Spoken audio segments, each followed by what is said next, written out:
Paris 47 est une fédération qui regroupe les associations du département pour les faire connaître, les mettre en lien et puis leur rendre le plus de services possible. Elle compte associations et partenaires commerciaux, environ 260 structures, partenaires commerciaux et institutionnels bien sûr. On vit une époque évidemment où la crise du bénévolat est réelle. En tant que maire, j'assiste à un bon nombre d'assemblées générales tous les ans, et puis c'est un propos qui est réitéré dans quasiment toutes les assemblées générales, donc tout ce qui permet de faire vivre les associations, de les développer et qu'elles remplissent leur mission de lien social est tout à fait important, et je crois que cette mission, vous la remplissez parfaitement, donc je souhaite bon vent à l'association, à la fédération Paris 47, et je vous souhaite une belle assemblée générale à Nérac et un beau gala ce soir, puisque je crois plus d'une centaine de personnes défileront sur scène pour le plaisir de tous les spectateurs qui seront, je n'en doute pas, nombreux. Donc longue vie à Paris 47 et à nouveau bienvenue à Nérac. Les partenaires commerciaux, ce sont des partenaires que l'on a ciblés pour les besoins spécifiques des assos et qui sont là justement pour essayer d'aider les assos. C'est-à-dire que quand une association a besoin de leurs services, les partenaires commerciaux ont une obligation de leur faire une petite ristourne. Les principaux, ceux qui répondent aux besoins spécifiques, c'est-à-dire SACEM, on a un artificier pour le comité des fêtes, quelqu'un qui vend de l'alimentaire à bas prix pour les repas, un autocariste pour leur voyage, une imprimerie pour leurs affiches, Vidéo 47 pour les vidéos. Ce sont des partenaires ciblés pour les besoins spécifiques des associations de Paris 47. Paris 47, quand vous avez des élus qui représentent des municipalités comme j'ai vu et comme je vois ici, quand vous avez des élus qui sont à l'Assemblée nationale, qui sont des députés, quand je vois des élus qui sont à la région, eh bien je dis que Paris 47 a gagné son pari déjà. Parce que déjà être suivi comme vous êtes suivi, moi j'y ai toujours cru. Quand Josette m'a appelé un jour, elle n'avait pas encore créé Paris 47, et elle me dit voilà Jean-Claude, elle me dit je vais faire ça, ça et ça, je vais essayer de fédérer. J'ai trouvé l'idée géniale. Et je lui ai dit il n'y a pas de problème, tu auras tant et tu l'auras tous les ans où je serai président. Il y a environ, je crois, 160 ou 170 assos, parce que c'est assez fluctuant. Eh bien, il y a tout le panel de ce qui se fait dans le milieu associatif de Lot-et-Garonne. Et au niveau de la densité des assos, ça peut commencer par les petites assos où il y a 10, 15 adhérents, jusqu'aux grandes fédérations, où ils arrivent avec 500, 1000 ou 2000 adhérents, les fédérations. Et donc ça fait beaucoup. En principe, il y a entre 40 000 et 45 000 adhérents.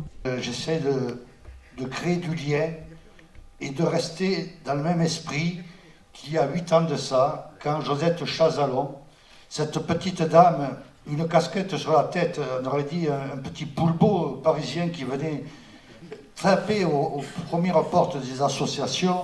Rapport d'activité, eh bien, on a des activités quand même assez réduites, mais quand même on se rencontre 2 fois par an, toutes les associations, une fois pour l'Assemblée Générale et le gala comme aujourd'hui.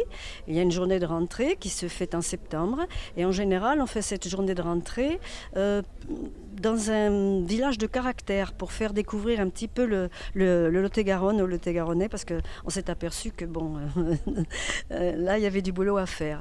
La journée de rentrée, c'est une journée totalement festive, où les assos se rencontrent et échangent énormément. Et puis pour faire entrer un petit peu d'argent, il y a un vide-grenier. Cette année, peut-être qu'on va s'essayer un loto, et puis pourquoi pas faire un voyage, puisqu'on a un autocariste qui adhère à Paris 47. Ça, c'est un projet. Il y a eu effectivement le vide-grenier le 28 août à Lafitte-sur-Lot, et notre journée de rentrée annuelle le 17 septembre à Montflanquin. Et puis au niveau financier, ma foi, on ne se porte pas trop mal. On est tout à fait autonome. On a une petite subvention de Groupama, puisque Groupama est avec nous depuis très très longtemps, depuis que j'étais présidente de l'ancien asso. Donc il y a 40 ans qu'on est avec Groupama. C'est un des très très gros partenaires. On a eu pas mal de charges de dépenses par rapport au quoi de neuf, effectivement, qui revenait quand même assez cher. On a eu l'hébergement pour pouvoir avoir le site dont s'occupe Daniel. Donc au total, nous avons eu 4 410 € de charges.